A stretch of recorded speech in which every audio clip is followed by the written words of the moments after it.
off what we were transcribing. Then we'd go into the typewriter room and translate it.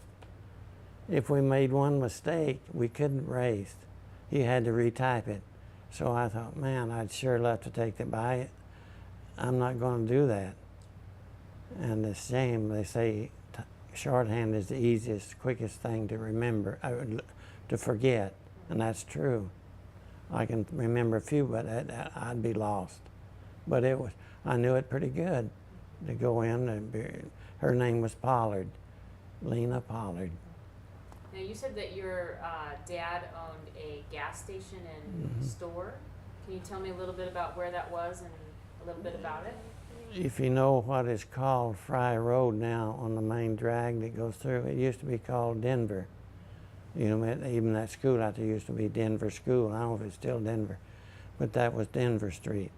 A lot of the streets were named cities and states. But then there was another, he sold gas called Rio Grande and later became Richville. A guy across the street had a service station. He sold Shell. Then there's vacant lots all the way down, almost to the Arrow Pharmacy, the corner. Then there was a building of a grocery store, was Wright's Market, where my brother worked 3 or 4 years. And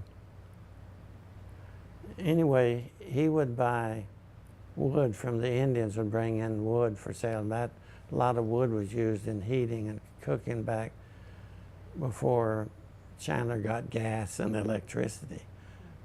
They had phones. But it was just a way of life until his health was such. And when he had a certain lease, and when it ran out, he went down to a new building down 2 blocks south on the other side, in the corner of Elgin and Arizona Avenue. So the original gas station was, did you tell me it was on the southeast corner of Fry and Arizona Avenue? It was on the southeast corner. Yeah. Then on the right side there, the old-time people named Whitten had All States Hotel, a motel. They had motels with Oklahoma, just had them identified that way. And probably had about 20 of them. And just a name thrown in. But it was his son that my dad leased the service station from. Okay, so your dad leased it from the Whitten family. Yeah. How many years did he operate that service station? Probably about 5, 6, 7 years, maybe longer. Was that in the 30s or in the 40s? It was in the 40s. In the 40s. Well, it'd been the tail end, probably, it could have been last part of 39 and 40, 41. Yeah. My brother and I'd always take our friends down and head right straight to the pop box. He never did gripe at us or say anything. But we'd get one for us and one for them. And I just wished I'd have been older and could have helped him in it, but I was only about 9 years old. Even that, I checked tires and come in for air and a few stuff like that. Now, when you were in high school, you said you were in track. What was your favorite part of track? What were you best at? Well, I ran the 220s in a medley. That starts out at 110, 2 110s, a 220, and a 440. Lefty run the 440, he wasn't all that fast, but he could hold out. And the old mayor, Raul Navarrete, I don't know if you ever heard of his name or not. He graduated the same year I did. He could run the mile. He mostly ran the 880 and the mile, but he could run a quarter of a mile with no problem at all. But 220 was my limit, and the 100. I'd do the 100 in the shuttle relay, which you stand here and you run back and forwards and exchange the baton as you reach out and then run. Now the medley relay, like I said, was two 110s. I ran the 220. Someone ran the 440. And if I started out and there was a couple of girls that I knew were sitting here, I could run fast. You're gonna bleep that out, aren't you? No, not at all. No. And did you ever compete? Like, did you ever have a Oh, yeah. competition that was like in a certain region? We or went. anything like that? We had a meet at Mesa, and I was running the 200 low hurdles. Oh, it felt good. You know, when you're taking them good, it feels good. And if you can knock a match off the top of a hurdle, you're doing good. And they had a track that was a cinder track. It was a good track. And I'm sure I would have placed, but I hit the fourth hurdle and slid all the way to the next. And that ruined me the rest of the year because I took them too high, just enough to lose. But the low hurdles was my bailiwick. I enjoyed that, but just running the 220 or the 100-yard. Now, you said you graduated in 1943 from Chandler High. So, do you remember where you were on December 7th, 1941? Let's see. I remember the paper when it came out, and I was thinking that here I was in 1941. I think I was the tail end of my sophomore year or junior, or start of my junior year. I think, well, the war will be over before I graduate. But it hung on. See, I was still young. And when I graduated at 17, then I worked a year at the post office. And then got drafted at it before I was 18. Okay. But did I answer your question? Yeah. No. Yeah. Well, you were in Chandler, right? At the Yeah. time. Yeah. Do you remember? You know, some people have very vivid memories of where they were at the time when they heard about Pearl Harbor being attacked. Well, you know, I don't know whether it was daytime of a morning. I'm sure I was at home, but the paper came. Well, they wouldn't have showed it that day. Well, the radio would be on. Somehow or another, I heard about it, and that's what went through my mind. It's what I remember a few days earlier than the Japanese guy was visiting Washington, which I don't think he even knew they were going to bomb it, because they had certain pride. I think they would have told us that they was going to, but they didn't. Okay. Now, you said that in 1943 you graduated and then you worked for a year at the post office. Well, I went right. They needed them because everybody was being gone into the Army. And the first thing our job was, mine was sorting the mail to Williams Air Force Base. It had about 30 or 40 squadrons, and you'd get this squadron and then tie it out and then send we had the contract clerk post office out there that we dealt through there.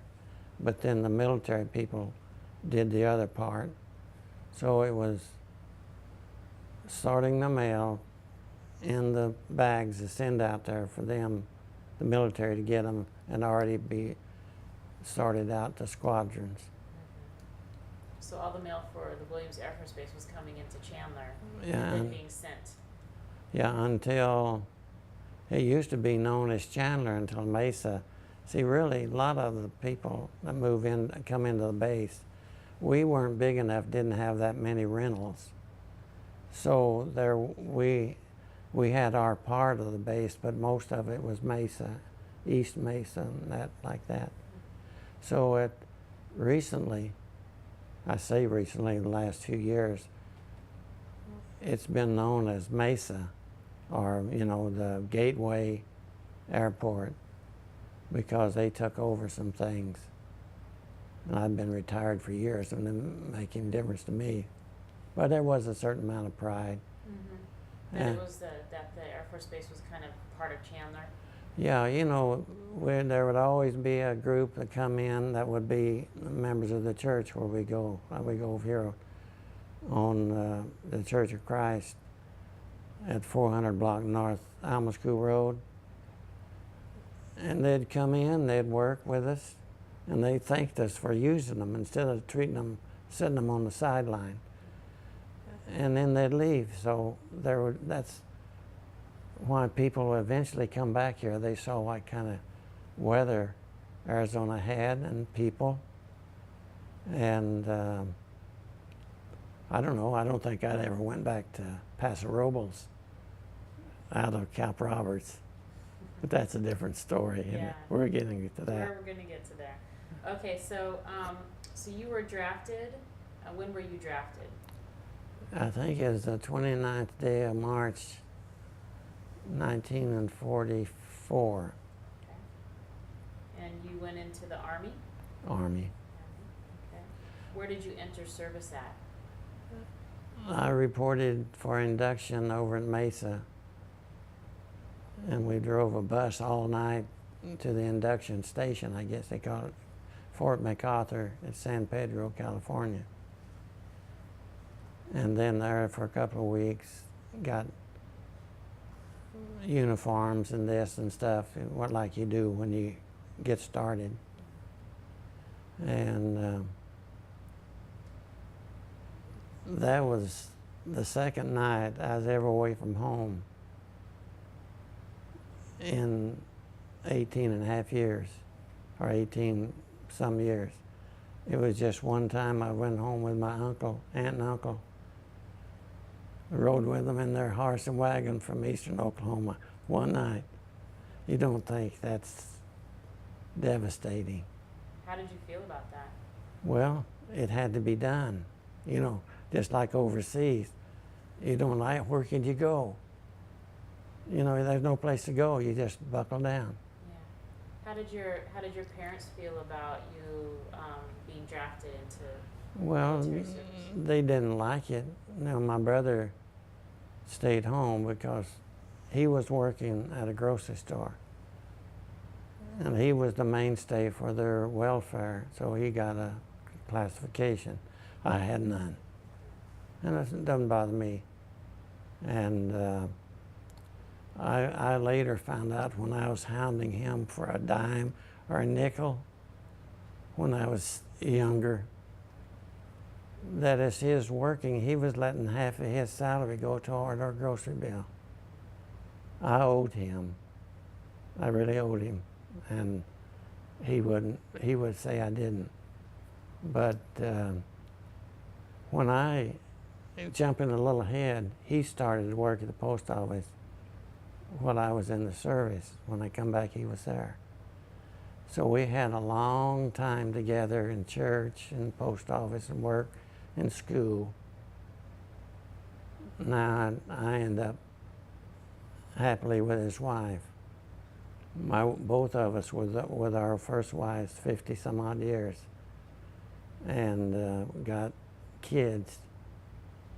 And it's a joy to be around someone that knows all the in and outs of me and her.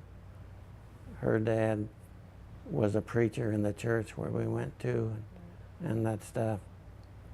And she had 2 sisters. I don't know all that, but it's nice. And I love to make her laugh. Yeah, I'm sure you do. Going back to when you first entered the service, where did you receive your basic training at? From California, they sent me to Camp Roberts. They usually had a 17-week course that you started.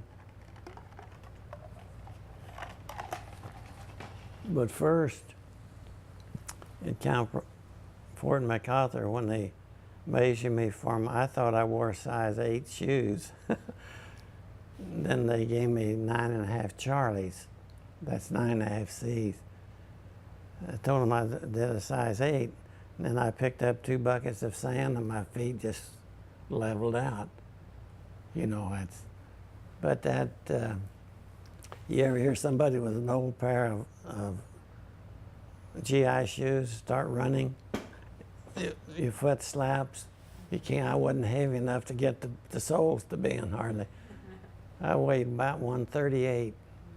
When I got out, I was about 148. But then I grew. It's still growing. But that was an interesting side. I was going to tell you that. Yeah. But so you were doing your basic training at Camp Roberts? yeah, we got all of our equipment and stuff signed and then left by train to Camp Roberts. Have you ever been there or anywhere? It's No. a huge place. And what state is that in California. in? Okay. It had 40,000 infantry and 40,000 artillery training at the same time. And the artillery was separated, but it's still a National Guard place. But I'll tell you one of the first unusual things that was scary. About the 3rd week of training, we had to we walked everywhere because it was infantry. We had to go out and dig our own foxhole about so far that you can hunker down in. Then after we did, they had sort of a lightweight tank, and it wasn't a heavy one, that'd come and run all over the top of us just like they was having fun, which they probably were, but that was scary. After they went over us, we're supposed to jump up and throw a sock of dirt at that represented a hand grenade. You know, the sock never did go off, but a hand grenade would. But that was what they call the anti-tank range. Certain things you did, you'd march out to there, and was always asking people that was going through training in other barracks what was coming up, and that was scary. But I mean, I was a young man. I wasn't walking around worrying about it. But that, you know, if you dug a hole and they'd have a tank or even a truck or something drive over you, it would be no fun to know you're right in there. And did that start in on some of the answers on? Yeah. Mm-hmm. What was your military specialty? Well, I was a rifleman. I knew how to take a M1 and a BAR and a machine gun apart blindfolded. That was what I was in the infantry. But I learned how to use the mortars. And so it wasn't like the Air Force or some of the others. Your specialty was a lot of things as opposed to the Navy. And but anyway, each week had a particular deal which we'd go, and it was meantime was always hiking. And somehow or another, when you were hiking, you were going uphill. You know, in a column of twos. 2 or 3 hours later, you're still going uphill, and then you're coming back to the barracks. You never go downhill. I don't know how they did that. But they figured out a route where yeah, you would never go downhill. it was always uphill. And one of those weeks, it was the 25-mile hike with full field pack. That lasted all night. And about 3 or 4 hours into it, when we'd have our breaks every 50 minutes. It was pretty good on that. But I would love to just lean back and close my eyes for 10 minutes, but I felt like if I did, I'd never wake up. So all I could do is just sit there and lean against my pack and hope I didn't go to sleep. But we went to 25 miles. And then they have a 9-mile speed march that you have to make in about 50 minutes. I thought it was longer. So we started out, you double time 50 or a while, and then you regular double time. And just, Well, it wasn't a march. It was in column of twos, but we did a lot of marching too. But you go in to get the 9 miles in the proper time. And I kept thinking, it's been an hour. We'll get our break. You know, and I think just before they'd say the stop double time, that's the way we rested when we were just walking. So just before, I almost figured I'm going to fall right over on my face. Then they'd stop double time, and then I could rest. And that was nice. So I kept thinking, I'm going to get a break here. And finally, the way they took us, and we come around, and the parade ground was almost a whole mile long. And they had barracks, double barracks, all around, you know, the regiments. And when we come up and I saw the parade ground and we was on the other side of it, I thought, there's no break. So we just buckled down in Winsocki and head across, and it's over. 9 miles, 50 minutes. In 50 minutes. Mm-hmm. That's unbelievable. Yeah, I don't do that good on my treadmill. So you were walking and basically running. Yeah, it was a run. Yeah. You get those over, and there's other things mixed with it. You'd go out and run problems, and we walked everywhere.